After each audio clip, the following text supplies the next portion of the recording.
If the person you've loved for 6 months wasn't the person you thought they were, what would you do?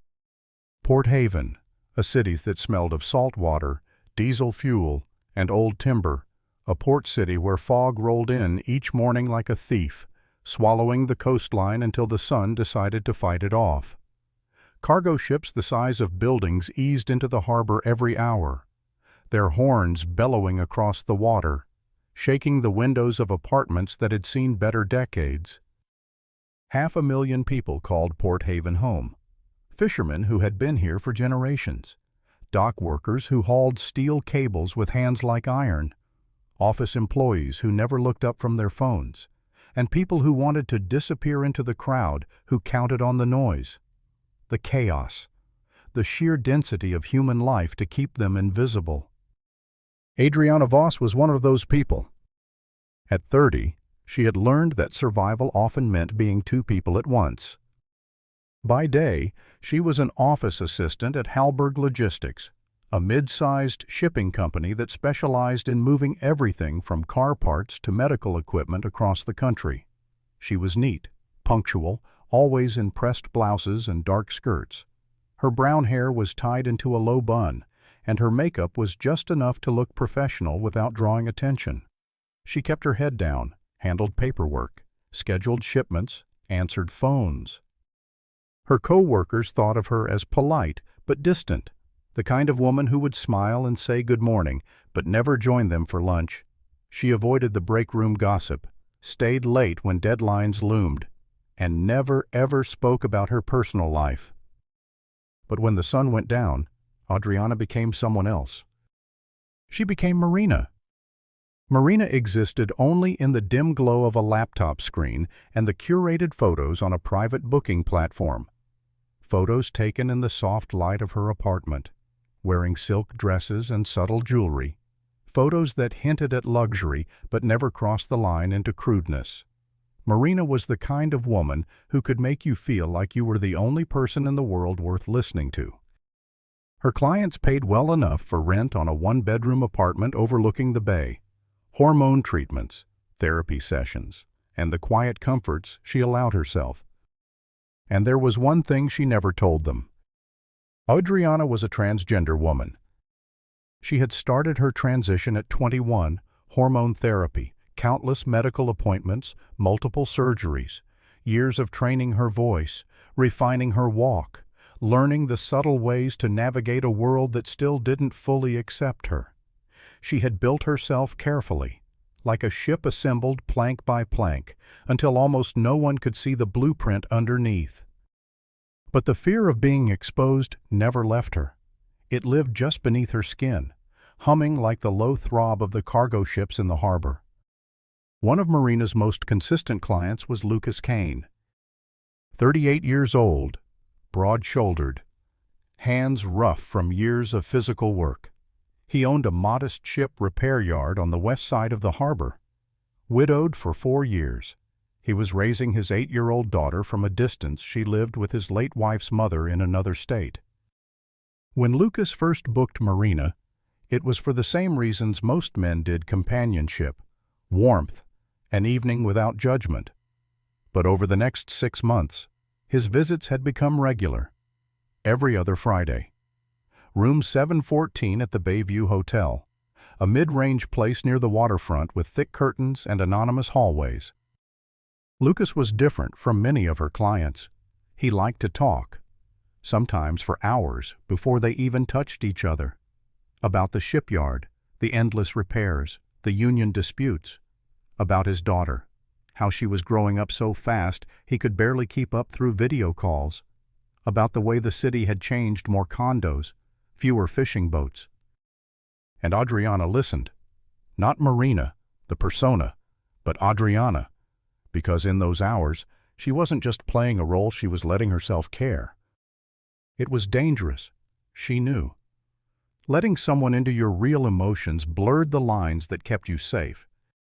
On the second Friday of April, Lucas arrived at the hotel room with takeout from a Thai place down the street. He set it on the small table by the window, poured them both wine, and gave her a smile that felt warmer than it should have. "You know," he said after a few bites. "I think about this, about us, even when I'm not here." Adriana kept her eyes on her food. "Lucas." "I know what this is," he said quickly, holding up his hands. "I know we've got boundaries, but I'm saying I like you more than I thought I would." Her stomach tightened. This was the conversation she had been avoiding. "Lucas, what we have at work's because of those boundaries," she said gently.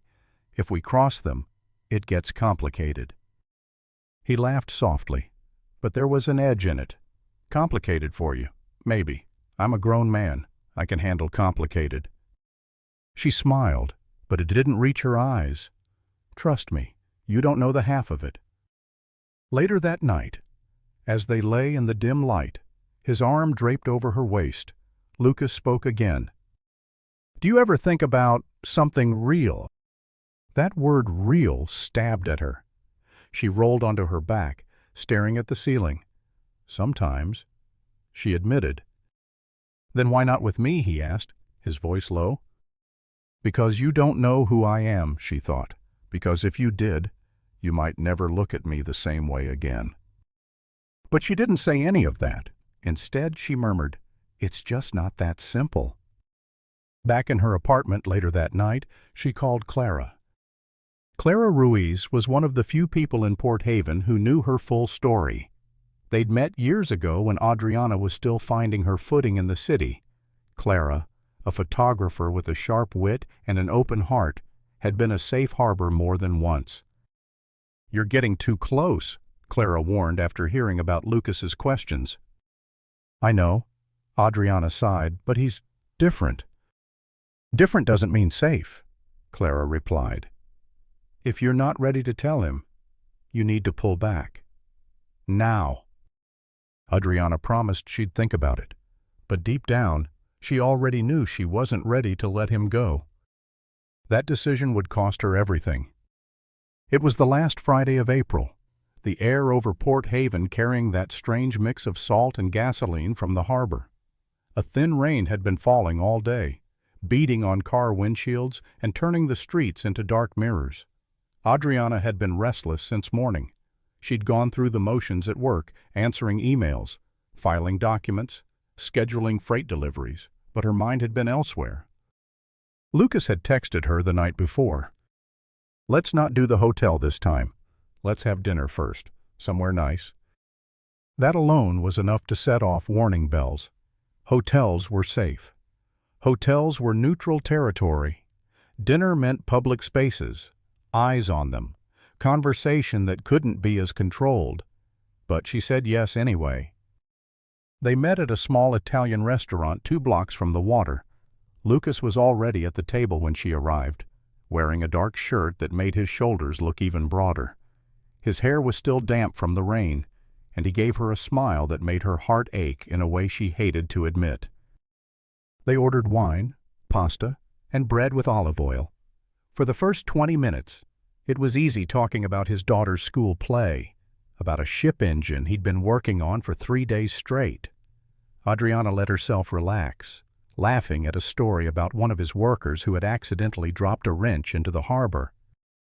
Then Lucas set down his fork, looked at her across the table, and said the words she'd been dreading. "I want to try something real with you." Her smile froze. "Lucas?" "No, hear me out.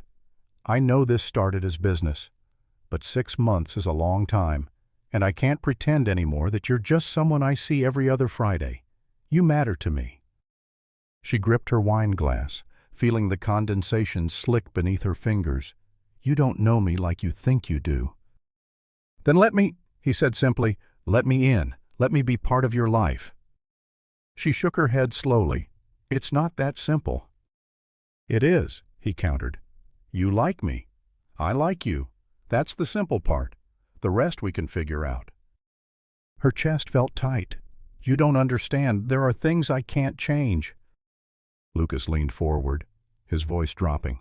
"Try me." The waiter appeared then, breaking the moment. They went back to eating, but the air between them had shifted. The wine tasted bitter now, the pasta heavy. Adriana kept her eyes on her plate, afraid that if she met his gaze, she might see something in it she couldn't unsee: hope, or worse, suspicion. After dinner, they walked along the waterfront. The rain had stopped, leaving the wooden pier slick under their feet. Neon lights from bars and seafood shacks reflected off puddles. Lucas stopped, turning toward her. "Why do you keep me at arm's length?" She hesitated. "Because boundaries keep people safe." Safe from what? She searched for an answer that wouldn't tear everything apart. From getting hurt. Lucas exhaled, frustrated. "I'm already in it. Adriana, hurt's part of the deal." She forced a smile. "Then maybe you should think about what you're signing up for." When she got home that night, she didn't turn on the lights. She sat on the couch in the dark, the sound of the harbor faint through the window. She thought about what Clara had said, that different didn't mean safe. She thought about the look in Lucas's eyes when he said she mattered to him. And she thought about how quickly it could all come crashing down. The next morning, over coffee in Clara's kitchen, she recounted the conversation. "He's pushing," Adriana said, staring into her mug. "I told him it's not simple, but I think he's starting to suspect something." Clara leaned against the counter, arms folded. "What's he got to go on?" "Nothing concrete, just questions." "Then you have to decide: either tell him on your terms or cut him off before he finds out on his." Adriana swallowed. "If I tell him, I could lose him. If I cut him off, I lose him anyway." Clara's voice softened. "You'd rather lose him than lose yourself." But Adriana wasn't sure that was true anymore. 6 months of seeing the same man, hearing his laugh, feeling his hand warm on her back. It had done something to her, something dangerous.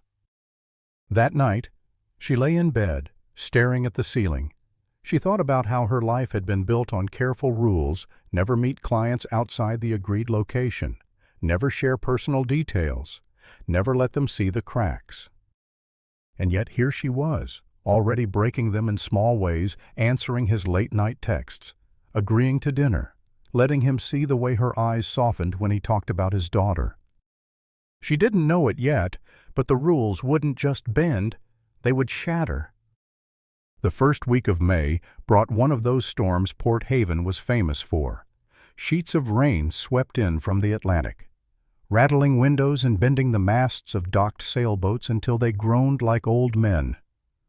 The streets near the harbor flooded ankle-deep, and the smell of seawater crept into every building. On Thursday afternoon, Adriana had an appointment at the Weymouth Medical Center, a discreet clinic 3 neighborhoods away. It was one of the few places in the city she trusted for her hormone therapy and post-surgical checkups. She never booked appointments on days she might see a client. It was part of her system, one of the invisible rules that kept her double life intact. But storms have a way of bending schedules, and this time the only slot they had open was just 2 days before she was due to meet Lucas again. She dressed for the weather: jeans, sneakers, a long gray raincoat, and her hair tied in a loose braid under a knit cap. No makeup, just moisturizer and a layer of lip balm. She didn't look like Marina. She didn't even look like Adriana from the office. She looked like someone who could walk through a grocery store without turning a single head. The clinic visit was routine: a quick blood draw, a few questions from Dr. Keating about her mood, her energy levels, the usual adjustments to her prescription. When she left, the rain had slowed to a steady drizzle, and she pulled her hood up, heading toward the crosswalk. That's when she saw him. Across the street, parked beside a small pharmacy that shared the building with the clinic, was Lucas's blue Ford pickup, the same one she'd seen outside the Bayview Hotel more than once. The bed was half filled with wooden crates stamped with a shipping company's logo: marine parts, she guessed, or maybe equipment for one of the shipyard's contracts. Lucas was in the driver's seat, scribbling something on a clipboard. Then, as if sensing her, he looked up. For a heartbeat, neither of them moved. Then his expression shifted from casual focus to a flicker of surprise, maybe even confusion. Adriana's mind raced.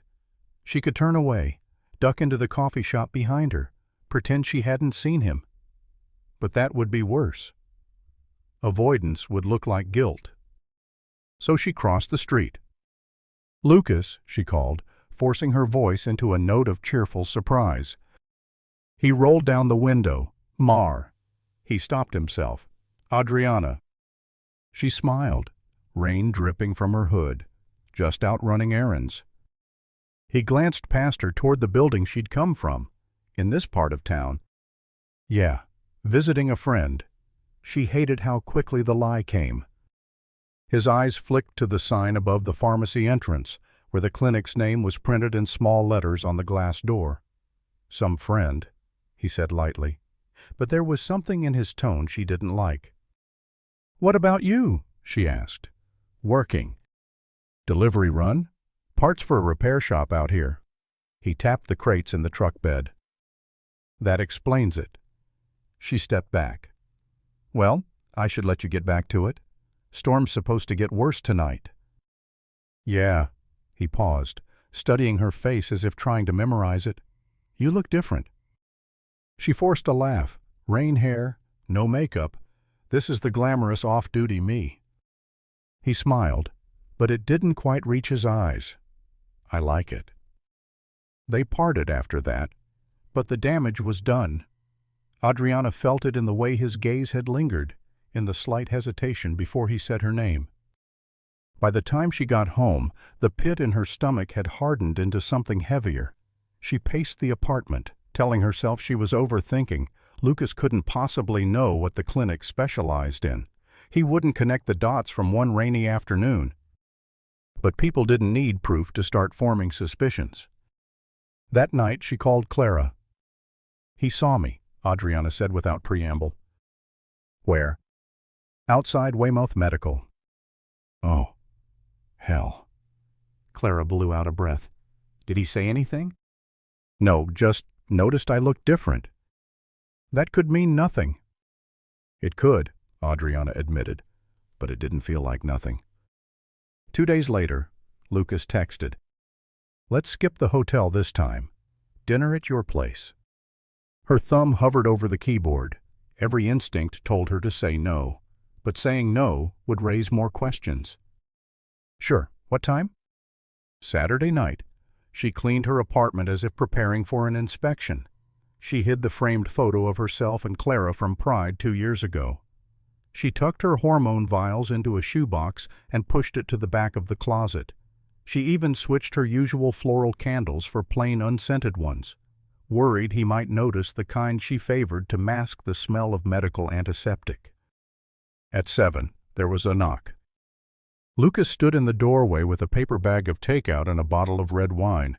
He stepped inside, looking around as she closed the door behind him. "Nice place," he said. "Cozy." "Thanks. Sit. I'll get glasses." Over dinner.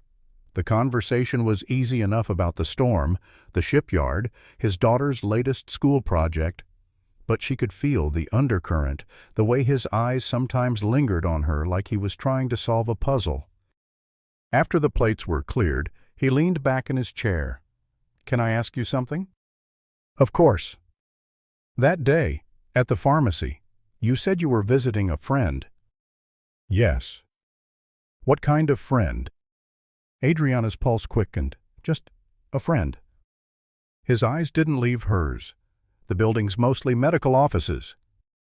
She set down her wine glass carefully. "Lucas, are you checking up on me?" "Maybe I'm just curious." Curiosity was dangerous. It had a way of turning into something sharp. "Everyone's entitled to privacy," she said. "And everyone's entitled to honesty," he replied.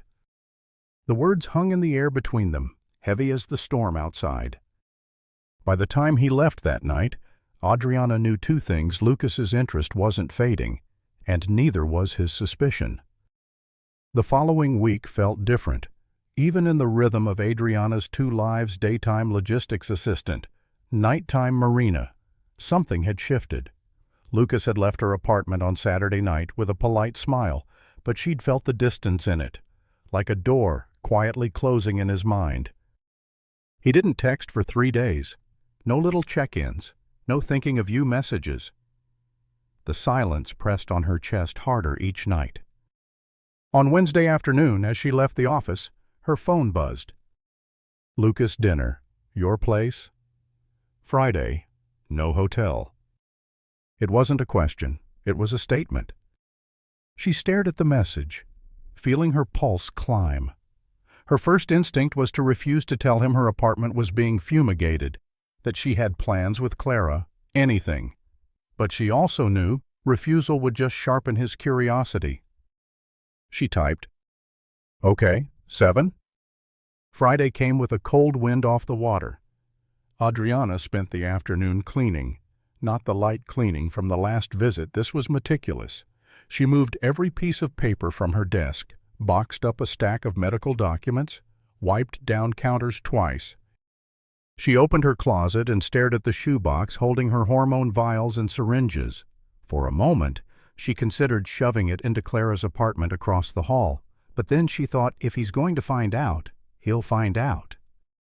The thought sent a shiver down her spine. At 6:58 there was a knock. Lucas stood there with a grocery bag and a 6-pack of beer. "Thought I'd cook for you," he said, brushing past her into the kitchen. She watched him unpack pasta, garlic, shrimp, a bunch of parsley. He moved around her kitchen with an ease that felt unsettling, as though he belonged there. They talked lightly at first. She asked about his daughter. He told her about a hull repair gone wrong at the yard, but she could see it beneath the casual tone. He was waiting for his moment. It came halfway through dinner. Lucas set down his fork and looked at her across the table. "Adriana, who are you, really?" Her stomach dropped. "What do you mean?" "I mean, I've known you for 6 months, and I still don't know where you're from, who your friends are, what you do when you're not at the office or here. I've never met anyone you know. It's like you appear and disappear at will." "That's not fair," she said softly. "Isn't it?" His voice was calm, but his eyes were sharp. "You've met my daughter well, in photos. You know about my work, my past. I've told you things I don't tell anyone, and I get so what half-truths and rain checks." She set her fork down carefully. "Lucas, my life is complicated. I keep parts of it separate for a reason." "Then tell me the reason." Silence filled the room, heavy and expectant. She could feel the thump of her heart against her ribs. She could lie. She could tell him she'd had a bad relationship, that she didn't trust easily. She could spin something that might buy her another month. But another part of her tired of the constant balancing act, tired of feeling the ground tremble beneath her thought. Maybe it's time. "Fine," she said finally. "You want to know who I am? I'll tell you." She stood, collecting their plates, buying herself a few seconds, then she turned back to him. "My name is Adriana Voss. I wasn't born here. I moved to Port Haven 9 years ago. And before that, I wasn't Adriana." Lucas's brow furrowed. "What does that mean?" "It means I was born in a body that didn't match who I am." He didn't speak, didn't blink. "I'm a transgender woman, Lucas. I've been living as myself since I was 21. For a moment, there was only the hum of the refrigerator. Then Lucas leaned back slowly in his chair. "You're telling me, for the last 6 months, I've been—" He stopped, jaw tightening. "You've been with me," she said, "with the woman I am now, the only woman I've ever truly been." His voice came out low, controlled. "You should have told me. I was afraid of this." She gestured between them. "Afraid you'd look at me like that." "Like what?" "Like I'm not real." He stood, pushing the chair back with a scrape. "I can't wrap my head around this. You let me—" He broke off, running a hand over his mouth. "God, Adriana, you let me fall for you." "I didn't let you do anything," she said, her voice tightening. "We connected. We cared for each other. That's real, no matter what my birth certificate says. Lucas shook his head slowly. I need to think. I can't do this right now. He grabbed his jacket and walked to the door. She didn't try to stop him. When the door closed behind him, the apartment felt like a hollow shell. Adriana stood there for a long time, listening to the distant sound of waves hitting the seawall, the wind rattling the window panes. She'd done it, told the truth, and just like she'd feared, the truth had cracked everything open. What she didn't know, what she couldn't know, was that Lucas wouldn't be able to leave it there. And the next time he walked through her door, it wouldn't be to talk. Friday night passed in silence. Saturday, Sunday, not a word from Lucas. Adriana told herself it was over, that his absence was her answer. She tried to throw herself into routine work, gym, coffee with Clara. But the quiet between her phone notifications had a weight to it, like the air before a storm. Sunday night, the storm came. Wind roared in off the Atlantic, slamming rain against her windows hard enough to rattle the glass. The streetlights outside swayed, their halos blurring in the downpour. Somewhere out on the harbor, a foghorn bellowed low and mournful. Adriana was in bed, hair damp from a shower, wearing an old t-shirt and flannel pants. She'd just started to drift toward sleep when she heard footsteps in the hall outside her apartment. Slow, steady. Then 3 knocks. Her heart jolted. She slipped out of bed and padded barefoot to the door. "Who is it?" "It's me," Lucas's voice came through, muffled but unmistakable. She hesitated. Every instinct told her to keep the door closed. "It's late," she said. "What do you want?" "I just want to talk," he replied. "I've been thinking. I can't sleep until we finish this." Raindrops drummed against the windows. Her mind flashed to all the things that could happen if she let him in, but also to the memory of him walking away days ago, her truth hanging in the air between them like a guillotine. She unlocked the door. Lucas stepped inside, shaking rain from his jacket. His hair was plastered to his forehead, his eyes shadowed in the dim light of the table lamp. "You look different," he said softly. "It's midnight." "Lucas," she replied, "this is the unfiltered me." He gave a short laugh, but it was hollow. He set his jacket over the arm of the couch and stood there for a moment, looking around the apartment as though cataloging it. "I've been replaying our conversation," he said finally, trying to understand, "but I can't." She crossed her arms. "You don't have to understand everything to accept it." "That's the thing," he said, his voice tightening. "I don't know if I can accept it." Adriana's pulse quickened. "Then why are you here?" "Because I needed to see you. Needed to know if the way I feel changes when I'm standing in front of you." "And—" He stared at her. "It does. I can't stop thinking about it, what it means. What people would say if they knew. What it says about me." She felt the sting of his words. "It says you care about someone. Lucas, that's all." "To you," he snapped. "To me. It's—" He broke off, pacing to the window. The rain lashed against it in furious bursts. She followed him with her eyes, her voice calmer now. "I've been myself with you from the start. Everything you felt was real." He turned sharply. "Don't say that. You kept the biggest thing from me. You let me think." His hands clenched. "You let me believe a lie." "It wasn't a lie," she said, heat rising in her chest. "It was a truth you didn't earn yet." That did it. His eyes darkened. "You think you get to decide when I deserve the truth. After I opened up to you, after I told you about my wife, my daughter, I let you into my life, and you—" "I protected myself," she cut in, "because I know exactly what this reaction looks like. And here it is." Lucas stepped closer. The air between them felt tight, electric. "You think I'm the bad guy here?" She held his gaze. If you hurt me, you will be—" His jaw worked, muscles tense. "I'm already hurt. You made me feel—" He swallowed hard. "Like maybe I'm not even who I thought I was."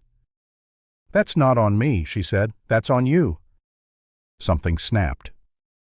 In 2 strides, he was in front of her, grabbing her by the arms. "Stop talking like that," he said, voice low but shaking. "Let go," she said, twisting against his grip.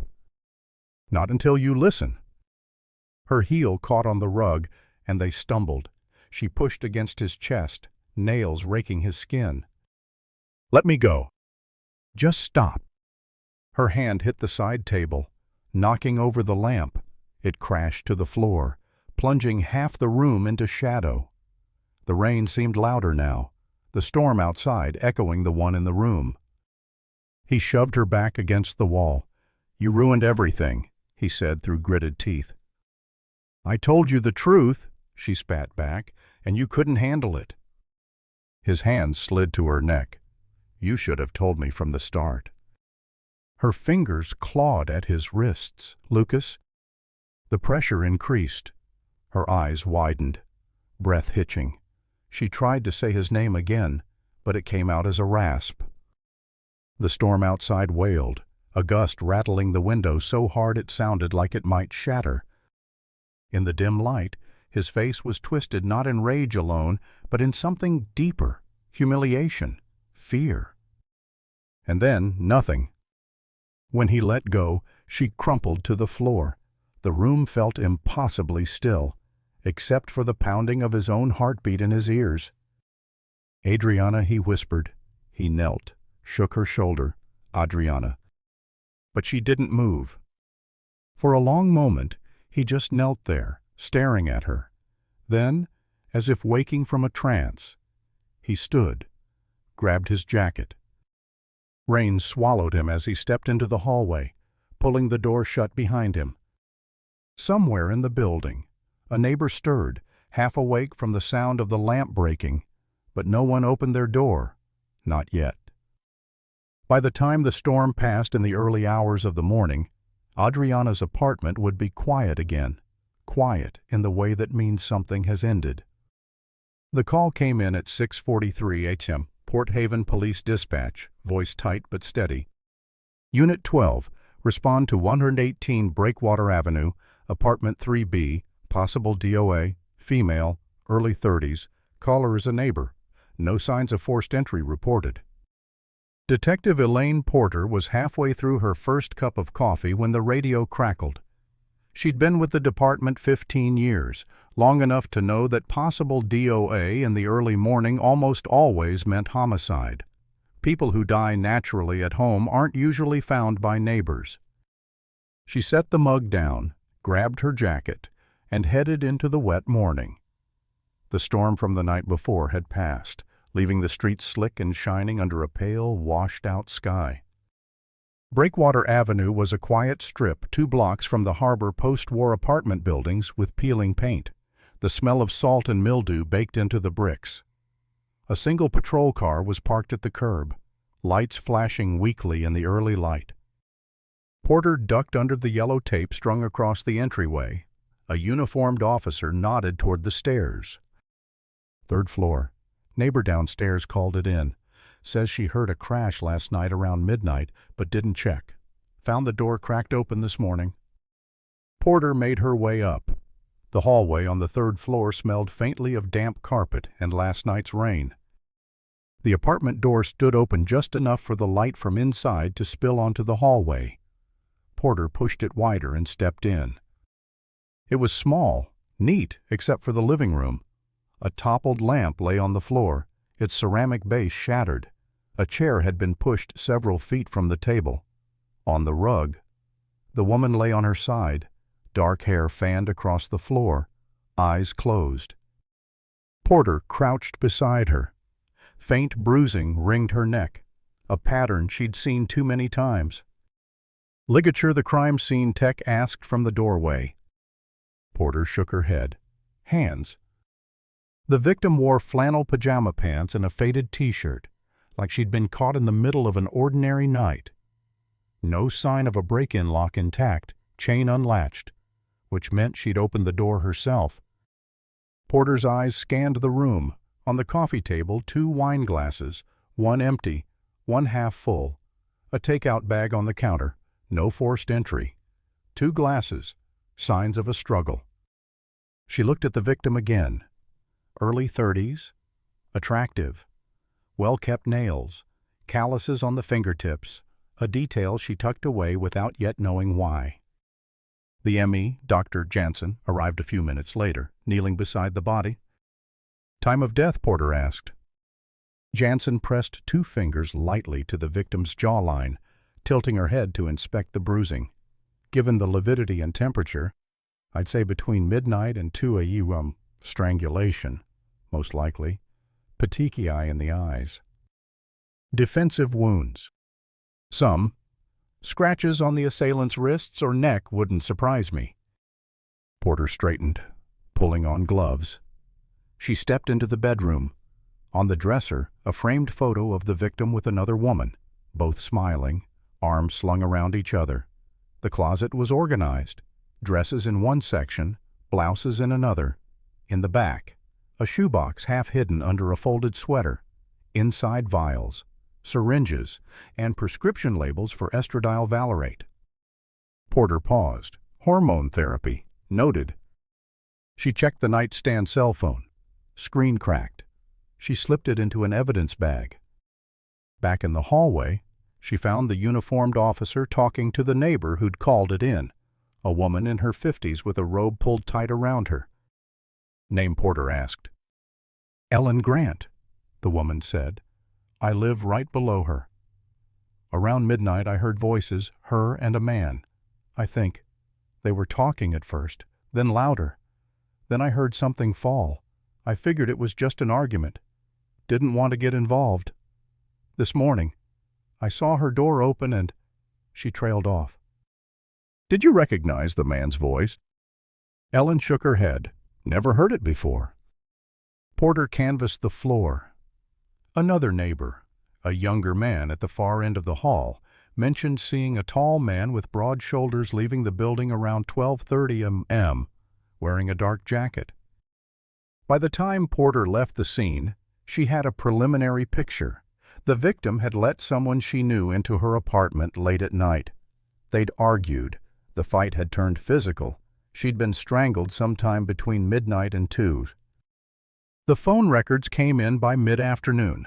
The last call the victim had made was at 7:14 p.m.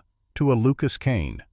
Text messages between them over the past 6 months told a story, arranging meetings every other Friday, casual exchanges, and in the last week, increasingly tense tones. One message from 2 nights earlier. "Lucas, dinner at your place Friday. No hotel. Adriana. Okay, 7. Porter ran his name. Lucas Kane, 38. Owner of Kane Marine Repairs on West Harbor Road. Widowed. 1 child living out of state. No criminal record. She didn't wait. The shipyard was all steel and salt air, gulls wheeling overhead. Porter found him in the main shed, bent over the hull of a fishing boat, a wrench in one hand. Lucas Kane. He straightened slowly. "Yeah." "Detective Porter, Port Haven PD?" She showed her badge. "I need to talk to you about Adriana Voss." His face changed in a fraction of a second, tightening, paling. "What about her?" "She was found dead in her apartment this morning." He blinked. "What?" "I'd like you to come down to the station to answer some questions." In the interview room, Porter kept her tone neutral. "How long have you known Ms. Voss?" 6 months, he said, eyes fixed on the table. "We saw each other regularly." "In what capacity?" "She was a companion. I was a client." "When did you last see her?" "Last night. I went to her place for dinner." "What time did you leave?" He hesitated. "Around, I don't know, maybe 1. Porter's pen stilled.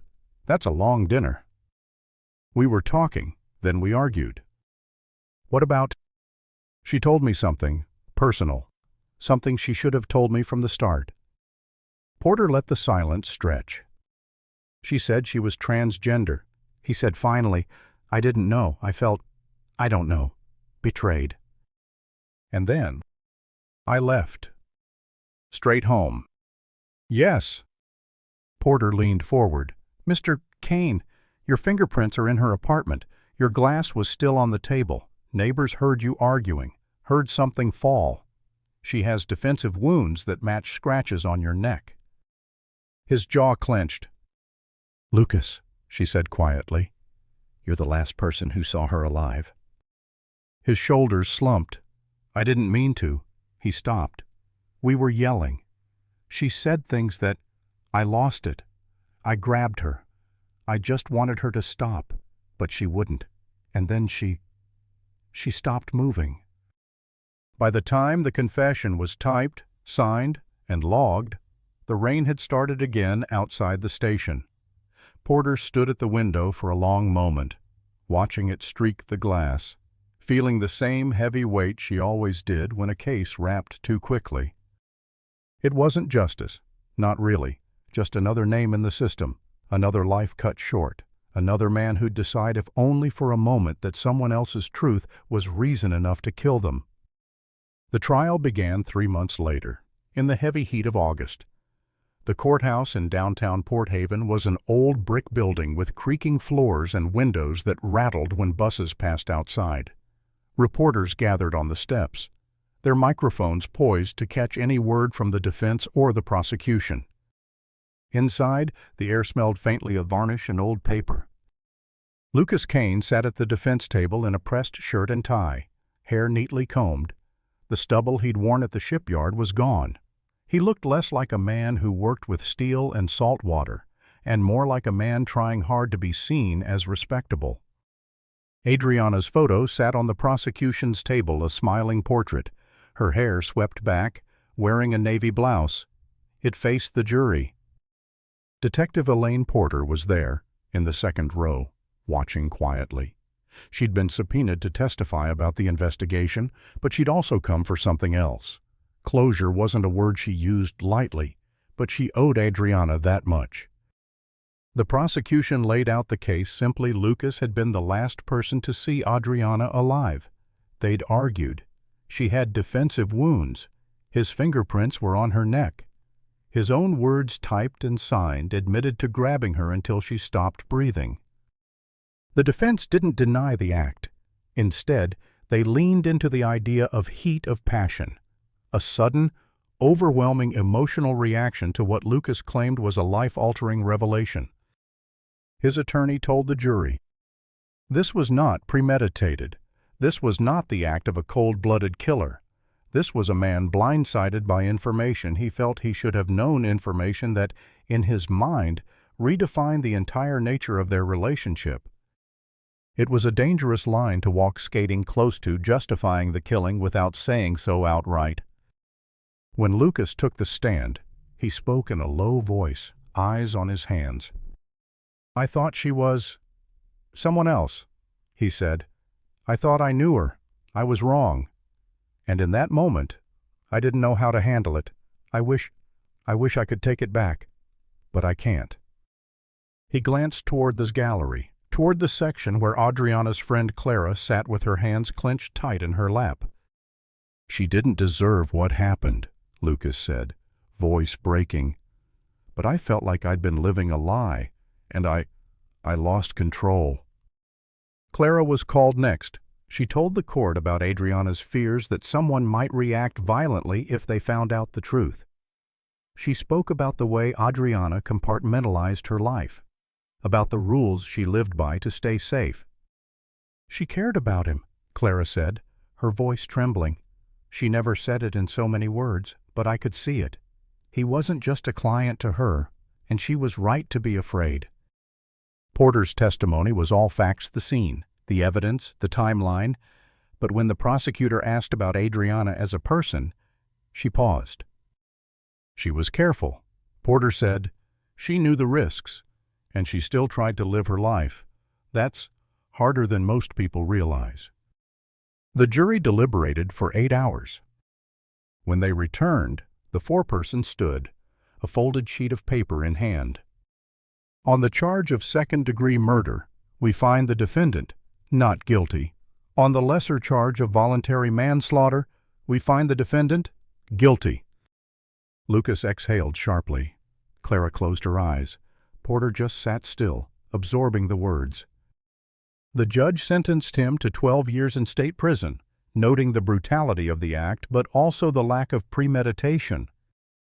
Your feelings of betrayal, however genuine, do not excuse taking another person's life. The judge said, Ms. Voss had the right to live, to be safe, and to choose how and when to share her personal history. You took that from her. Outside the courthouse, reactions split sharply. Some in the crowd carried signs reading, "Justice for Adriana." Others muttered about a man's right to know. Social media lit up with the same divide, comments ranging from sympathy and support to open hostility. Clara organized a memorial service a week later at a small, progressive church in the city center. It was standing room only. Colleagues from the logistics company came. Neighbors came. Members of the LGBTQ+ community came, some traveling from hours away. She was more than this one story. Clara said at the podium, she was funny, she was stubborn, she loved the ocean, and she tried, every single day, to live in a world that wasn't built for her. That's the part I want you to remember. Porter stood in the back, listening. She thought about the photo on Adriana's dresser, the vials in her closet, the way her apartment had felt like it belonged to someone who had carved out a fragile piece for herself. And she thought about how quickly that piece had been shattered. 3 months after the trial, the Port Haven City Council passed the Voss Act, a local ordinance that increased penalties for crimes motivated by bias against gender identity. It wasn't sweeping state reform, but it was something. For Porter, the case stayed with her. In her desk drawer, she kept a small evidence photo not for the gruesome detail, but for the reminder that behind every file, every line of testimony, was a life with its own history, its own truth. In the shipyard, Lucas's tools sat in storage, gathering dust. His daughter visited him twice in the first year of his sentence, then less often. He told himself he would get out, start over. But in the quiet of his cell, the echo of that night never left him. Clara kept Adriana's apartment for another month, sorting through her things. On the last day, she stood by the window, looking out at the harbor Adriana had loved. The sun was setting, painting the water in streaks of orange and gold. She whispered into the empty room, "You were real. No matter what he said, you were always real."